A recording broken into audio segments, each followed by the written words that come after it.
Tapi kalau orang yang lebih tinggi mau nggak mensucikan diri? Wa ahdiyaka ila rabbika fatahsya. Mau tidak? Supaya engkau takut kepada Tuhanmu, aku akan bimbing engkau. Bahasa yang digunakan. Kenapa? Karena yang dihadapi bukan manusia biasa. Yang dihadapi manusia yang punya kedudukan. Itu bahasa Al-Quran. Gitu. Tetapi apa? Fir'aun menerima? Tidak. Gitu. Kenapa coba? Ketika Musa alaihissalam menyampaikan dakwahnya kepada Fir'aun, di sampingnya itu ada Haman. Siapa, Bu? Haman. Apa katanya? Aba'da an takuna rabban takuna marbuban. Wahai Fir'aun, engkau ini Tuhan. Apakah dengan dakwah Musa ini kamu akan menurunkan dirimu menjadi yang mengakui Tuhan? Nah, bisik-bisik Haman ini masuk. Gitu. Aba'da an takuna malikan takuna mamlukan, kata Haman. Gitu. Kamu ini raja. Apakah dengan mendengar dakwah Musa ini kamu mau menjadi orang yang diatur bukan pengatur? Gitu. Oh, mendengar itu apa? Fakadzdzaba wa asa. Enggak sudi wahai Musa, aku ikuti dakwahmu. Jadi yang mempengaruhi pikiran Fir'aun siapa? Haman. Maka pilih-pilihlah memilih teman. Ini penting. Orang Fir'aun aja seorang raja, itu pikirannya bisa dipengaruhi oleh mereka. Gitu. Kalau perlu kita yang mempengaruhi mereka menjadi baik, jangan malah kita dipengaruhi menjadi tidak baik. Itu Fir'aun sudah mau menerima. Itu dengan bahasa yang bagus, bahasa yang lembut dari Musa alaihissalam, hampir menerima. Akhirnya apa? Dengan bisikan Haman tidak jadi. Fakadzdzaba wa asa, tsumma adbara, kemudian meninggalkan Fir'aun itu. Itu menunjukkan apa? Dia tidak suka dengan Musa setelah bisikan Haman. Hati-hati memilih teman. Itu Haman, apa namanya? Haman pakai H, bukan mim. Pakai H, Haman, bukan mim. Kalau mim apa? Maman. Itu Haman, temannya Fir'aun. Udah itu, akhirnya nggak mau. Tapi coba perhatikan, Allah bercerita, summa adbaro, ditinggalkan Musa alaihissalam itu, berbalik arah dia tidak mau. Tapi ada kalimat yas'a, sambil melakukan upaya. Kalau tidak mau menerima dakwah saja, no problem, tidak masalah. Tapi Fir'aun ini menjadi masalah ketika dia menolak dakwah Musa, dan dia itu yas'a, melakukan satu upaya. Fahasyara fanada, faqala ana rabbukumul a'la. Itu kalau meninggalkan, tidak mau menerima saja, itu tidak apa-apa. Tapi masalahnya tidak mau menerima, tapi dia itu menyiarkan kepada orang lain. Oh ini kan gitu. Jadi masalah. Itu. Ayo mau menikah denganku. Nggak mau ya sudah, nggak mau. Udah kan gitu. Tapi nggak mau, terus dia itu bilang, oh masa dia datang kepada aku pakai ini, melamar diri gue itu. Coba kalau orang yang ditolak mendengar, sakit hati. Oh bisa merasakan. Berarti yang pernah itu, yang bisa merasakan itu. Sakit hati Musa alaihissalam. Jadi Fir'aun itu bukan hanya menolak, tapi yas'a, dia pun melakukan upaya. Ini hati-hati. Kalau orang itu tidak mau, oh saya tidak setuju, sudah begitu. Jadi terus dia itu tidak menghembuskan satu hal yang bisa merusak tatanan kehidupan di masyarakat, itu nggak apa-apa. Tapi kalau dia melakukan satu upaya untuk merusak dan menjatuhkan seseorang, begitu, nah ini yang jadi masalah di masyarakat. Fajama'a fahasyara fanada, Apa yang dilakukan Fir'aun itu? Bukan sekedar menorak, dikumpulkan orang-orang semuanya, terus dia bilang, ana rabbukumul a'la. Aku adalah Tuhanmu yang paling tinggi. Loh itu, berarti semuanya itu dijajah oleh Fir'aun. Termasuk Bani Israel. Ketika Fir'aun mengatakan, ana rabbukumul a'la, iblis itu langsung lari. Aku nggak mau dijajah oleh Fir'aun. Iblis itu lari. Jadi mereka iblis itu pun mengakui bahwa Allah adalah Tuhan, bukan Fir'aun. Gitu. Maka sering saya katakan al-imanu i'tiqadun wa amalun. Iman itu ada keyakinan dan juga amal perbuatan. Kalau iman itu hanya i'tiqad saja, keyakinan saja, iblis yakin yang Tuhan asli itu Allah. Maka ketika Fir'aun mengatakan ana rabbukumul a'la, langsung dia lari, bapak dan ibu yang dimuliakan Allah subhanahu wa ta'ala.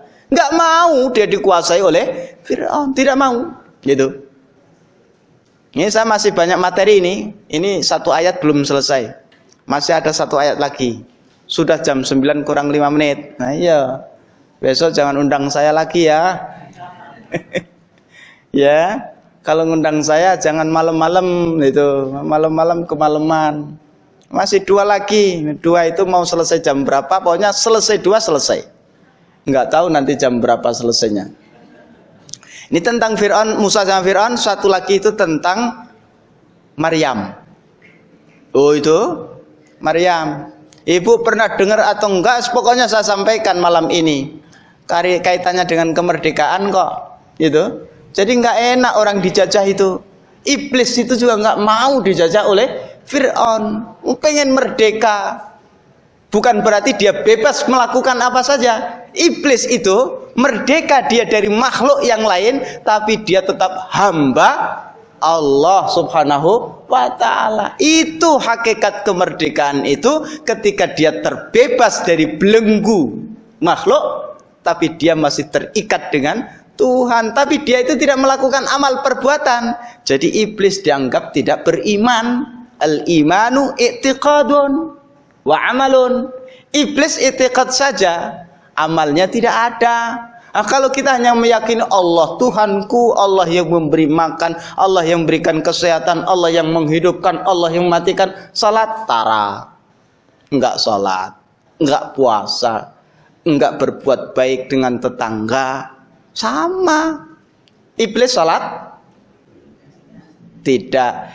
Iblis menuntut ilmu ke masjid tidak. Iblis itu iktikaf tidak. Ya, orang-orang yang nggak sholat, nggak ini, berarti dia kawannya iblis.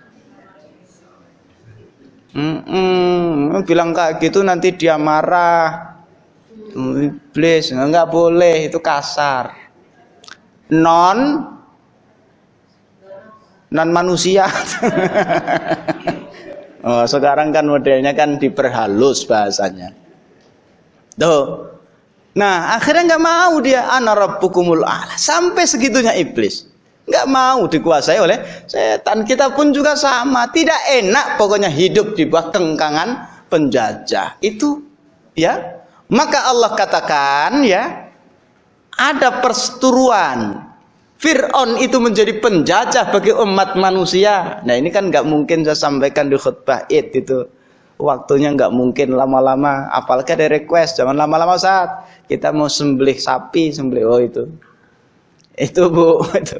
Jadi nggak lama-lama. Lamanya di sini gitu. Itu Pak Haji, Pak RW tadi masih ingat itu Ustadz kemarin. Oh iya. Tapi ini ada tambahan itu. Ada cerita tentang Maryam, begitu. Nah, sampai jam 10 kayaknya nih. Biarin. Allah. Ngomongnya jam 11. Jam 11 gak apa-apa Ustaz, kurang 1,5. Oh, berarti 9.30 itu. Allah sampaikan itu dari kisah tersebut. Terus Allah sampaikan surat Al-Maidah itu. Wa idh qala Musa liqaumihi ya qaumi dzkuru nikmatallahi alaikum.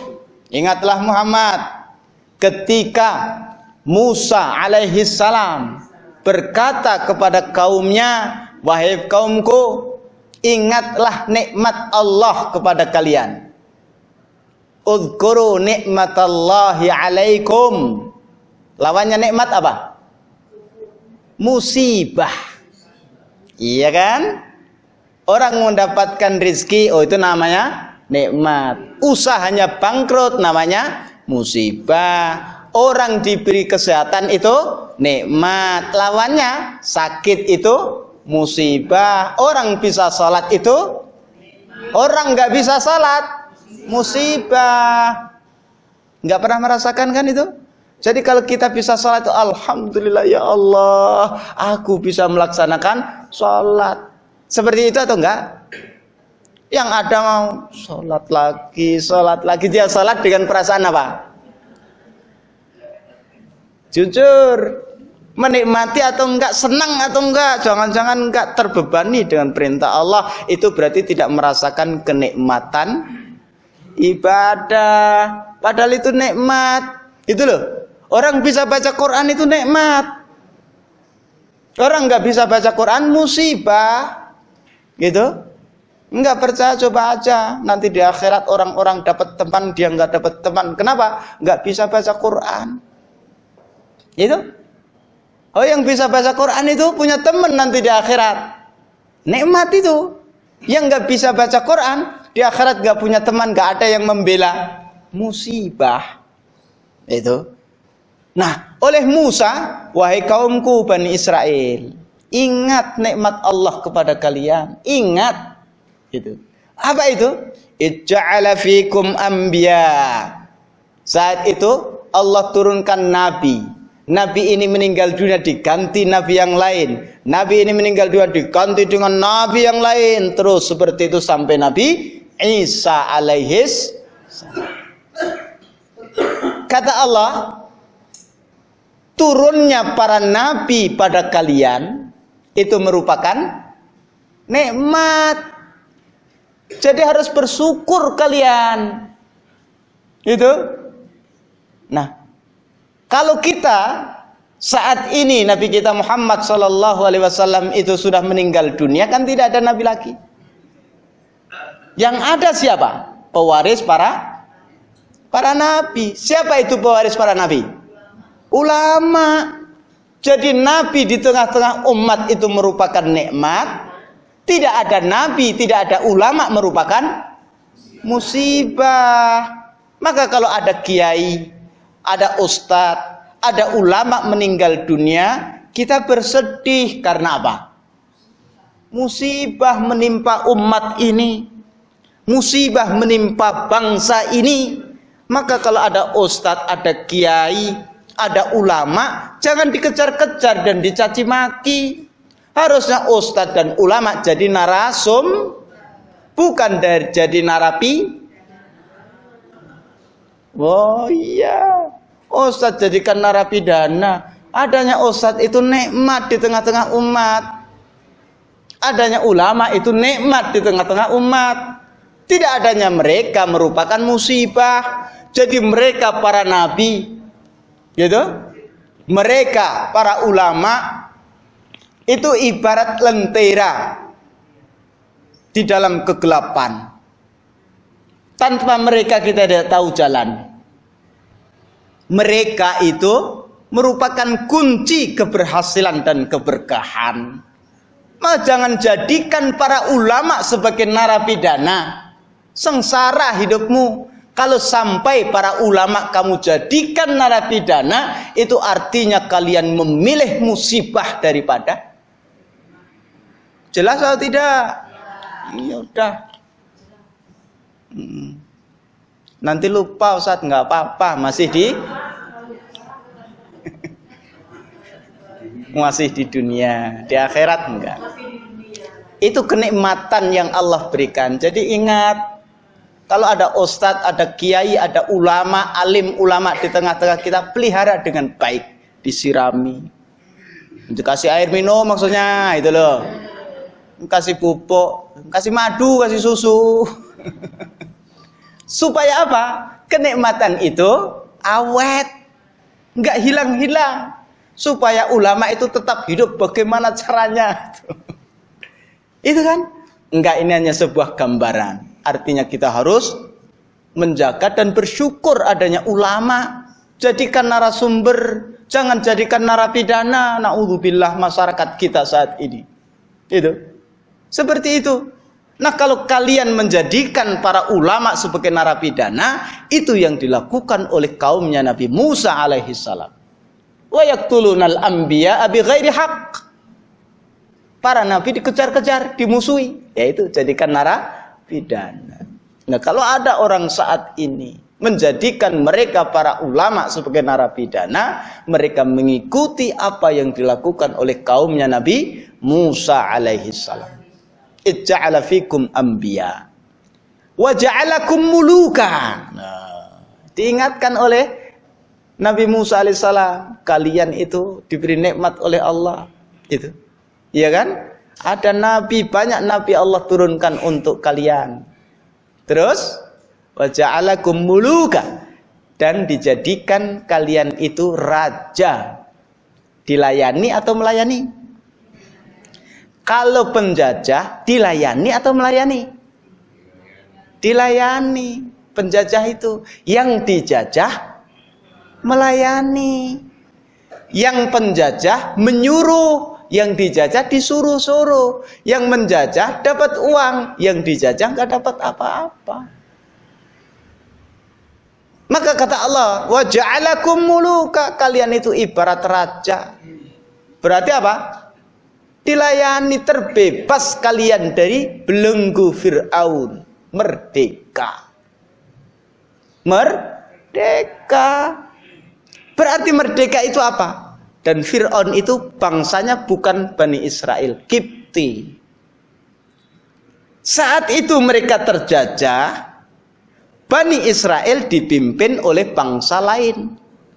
Jadi orang itu terjajah kalau dia itu disuruh-suruh oleh bangsa lain. Dia itu terjajah kalau dia itu menjadi pekerja bagi majikan yang bangsa. Itu bahasa Quran.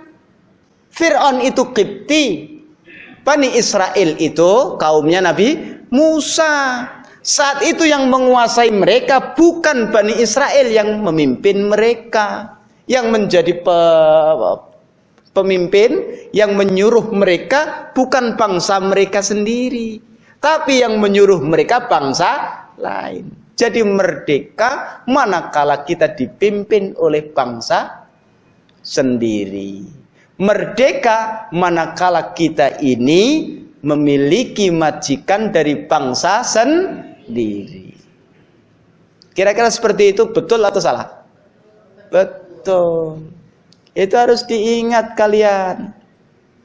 Tuh. Harus diingat. Itu kenikmatan dari Allah, harus kalian syukuri. Ingat, kalau kalian ingat itu, kalian taat pada Allah, itu namanya bersyukur. Itu. Seperti itu. Kalian merasakan betapa sengsaranya ketika dipimpin oleh Fir'aun. Disuruh bekerja, tapi tidak dikasih upah. Itu tidak bisa meningkat jabatannya menjadi ini dan itu karena bukan bangsanya. Menjadi bangsa yang disuruh-suruh dan tidak bebas melakukan apa saja ketika dipimpin oleh Fir'aun. Untuk menyembah Allah Subhanahu wa ta'ala apa boleh? Gak boleh kan? Ana rabbukumul a'la. Fir'aun mengatakan seperti itu. Yang menyembah selain dia, punya Tuhan lain, apa yang dilakukan? Dikejar-kejar, Bu. Itu. Nah kita, apakah kita sholat dikejar-kejar? Udah merdeka kita. Itu loh. Seperti itu. Maka ketika diberikan kemerdekaan bisa ibadah dengan baik, kenapa tidak ibadah dengan baik? Nanti datang penjajah lagi. Itu ibadah. Mumpung sudah merdeka. Kalau sudah tidak merdeka lagi, kalian tidak bisa ibadah dengan baik. Nanti penjajah akan datang, kalian punya bos yang lain. disuruh-suruh lagi. Seperti itu, maka di awal saya sampaikan mereka para pejuang yang membebaskan negeri ini dari penjajah bukan karena jabatan dan uang. Dapat apa mereka? Dapat sebidang tanah untuk tempat makam dan juga bambu, taman makam, gitu. Jadi jangan sia-siakan perjuangan mereka dengan hura-hura dan pesta pora. Mereka mengusir penjajah supaya bisa ibadah dengan baik. Tapi kenapa kita setelah diberikan kemerdekaan oleh mereka itu tidak ibadah dengan baik? Itu. Seperti itu yang seharusnya. Itu. Terus apalagi yang Allah berikan? Wa atakum ma lam yu'ti ahadan minal alamin. Aku beri kalian Bani Israel apa yang tidak diberikan kepada yang selain kalian. Itu diberi nikmat oleh Allah. Coba bangsa kita, mereka datang ke sini karena apa? Demi mencari rempah-rempah, pala. Terus kemudian apa? Kemiri, merica, itu kan. Jadi mereka datang ke sini karena di negaranya tidak ada. Menjajah negeri kita karena negeri kita mendapatkan karunia nikmat dari Allah yang tidak Allah berikan kepada bangsa mereka. Mereka menguasai bangsa kita karena apa? Karena kita punya tambang emas yang tidak ada di negara mereka. Wa atakum ma lam yu'ti ahadan minal alamin.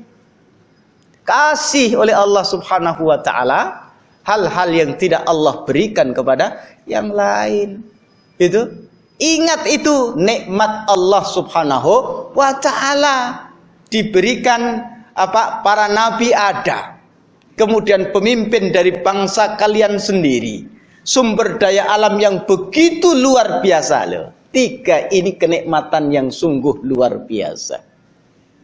Kalau ketiga-tiganya kita syukuri dengan baik, para ulama tidak jadikan sebagai nara. Itu. Terus kemudian yang memimpin bangsa kita adalah bangsa kita sendiri, anak bangsa. Yang menjadi majikan kita adalah orang kita sendiri. Itu kan? Terus kemudian apa?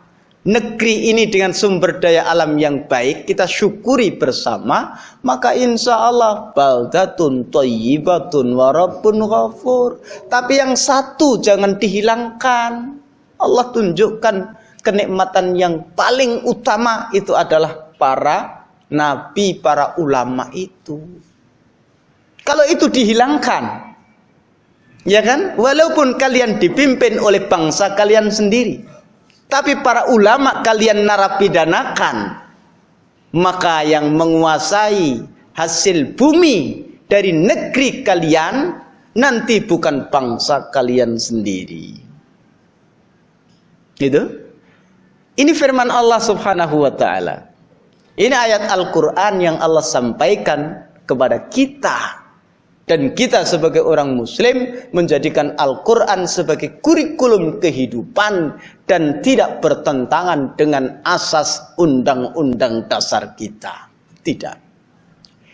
Itu Al-Maidah. Yang terakhir Bapak dan Ibu yang dimuliakan Allah Subhanahu wa taala. Kita TST saja. Tahu sama tahu bahwa ini sudah malam. Wa ja'alna al-laila libasa wa ja'alna an-nahara ma'asha. Udah malam di Allah ciptakan untuk istirahat. Itu bahwa Nabi mencontohkan kalian itu segera tidur habis Isya supaya bangun. Iya, tahajud begitu. Ini malah pengajian. Alhamdulillah. Kadang-kadang ya Bu. Enggak setiap malam kan? Enggak. Udah bosan belum? Nah kalau sudah bosan, udah saya tutup. Walaupun saya janji 1 ayat lagi. 1 ayat tapi anaknya banyak. Nah ayat berikutnya itu Ali Imran. di surat Ali Imran. Cerita tentang Maryam. Idz qalat imra'atu Imrana Rabbi inni nazartu laka ma fi batni muharrara fataqabbal minni. Apa kata istri Imran yang lama menjadi suami istri itu? Ternyata gitu, orang-orang kita pun juga cerita dalam Al-Quran banyak disebutkan itu Imran itu laki-laki, istrinya perempuan. Iya. Enggak, artinya pernikahan itu antara laki-laki dan perempuan. Contohnya banyak dalam Quran. Itu loh. Wah, ini ada sekarang manusia itu laki-laki, istrinya laki-laki. Oh, di Quran itu laki, istrinya perempuan. Coba nanti jadinya baik atau buruk. Lihat dulu nanti, ya. Jadi Imran punya istri, ya, yang disebut oleh Allah Imra'atu Imran, istri Imran. Jadi laki-laki dan perempuan menikah. Menikah, Pak, menikah resmi. Gitu. Hasilnya nanti lahirlah Maryam. Jadi jangan sampai anak kita na'udzubillahi min dzalik, betul laki-laki dan perempuan. Tapi enggak nikah resmi, hasilnya nanti ya na'udzubillah. Itu loh. Itu laki dan perempuan menikah, hasilnya Maryam. Nabi kita Muhammad sallallahu alaihi wasallam yang sering saya katakan, belajar sirah itu seperti belajar praktek Quran. Kalau kita belajar sirah Nabi. Nah, Nabi kita Muhammad sallallahu alaihi wasallam menyebut dirinya dalam sabdanya manusia terbaik dari kabilah terbaik. Itu lahir dari siapa? Abdullah dan Aminah. Laki dan perempuan bukan itu. Laki perempuan menikah mereka. Oh, pernikahan. Jadi bukan hanya ketemu di pinggir jalan terus jadi, bukan, nikah. Orang tuanya datang. Pernikahan resmi. Lahirlah manusia terbaik. Abdullah, oh itu pemalu. Itu diajak serong oleh seorang wanita, digoda begitu. Ayo, mau sama saya? Dulu kamu kan jadi hidup itu karena dibayar dengan 100 ekor onta. Aku punya 100 ekor onta. Kamu udah kehilangan 100 kan? Supaya kamu selamat. Aku punya 100 ekor onta. Mau nggak denganku? Gitu. Aku sama ayahku. Gitu. Malu, nggak mau dia diajak untuk berbuat serong. Itu diajak oleh wanita untuk maksiat. Itu Abdullah nggak mau. Siapa dia? Ayah Nabi kita Muhammad sallallahu alaihi wasallam, manusia yang paling disayangi di antara anak-anak Abdul Muttalib, yang pernah hampir jadi kurban. Ya kan? Nazar punya anak 10, yang satu aku korbankan kan itu. Nah itu selamat itu. Akhirnya apa? Nah, dari orang terbaik menikah dengan wanita terbaik, lahirlah anak yang terbaik. Maka pilih-pilih keturunannya siapa. Nah, nanti saya terangkan di situ. Setelah keturunan nenek moyangnya itu orang baik, jadi manusia terbaik. Manusia terbaik ini pun juga ternyata pengasuhnya orang-orang yang hebat pula, yang menyusui orang-orang yang hebat pula. Coba kalau yang mengasuh itu omongannya tidak baik, maka kalau bapak ibu sibuk, anak kita dititipkan pada sekolah atau pembantu, cari pembantu yang akhlaknya baik. Itu cari pembantu yang akhlaknya baik. Itu siapa itu? Ustazah yang bisa ngajari ngaji, yang kata-katanya baik, begitu. Nah itu, jadi kamu bantu saya ya, gitu. Bantu apa? Bantu segalanya. Nah, ustazah itu, ini kan hebat ini. Nah ini Bapak Ibu yang dimuliakan Allah Subhanahu Wa Taala, cerita tentang Imran. Istrinya, suami istri lama sekali menikah tapi belum diberi keturunan. Akhirnya istrinya ini nazar. Jadi salah satu yang Allah sampaikan dalam Quran untuk mendapatkan keturunan dengan cara apa? Nazar. Apa nazar? Nazarnya apa? Kalau aku punya anak, aku akan bebaskan dia. Oh, bebas. Tapi bukan bebas melakukan apa saja, bebas untuk ibadah. Itu nazartu laka ma fi batni muharrara fataqabbal minni innaka antas samiul alim. Itu jadi bebas merdeka itu artinya apa?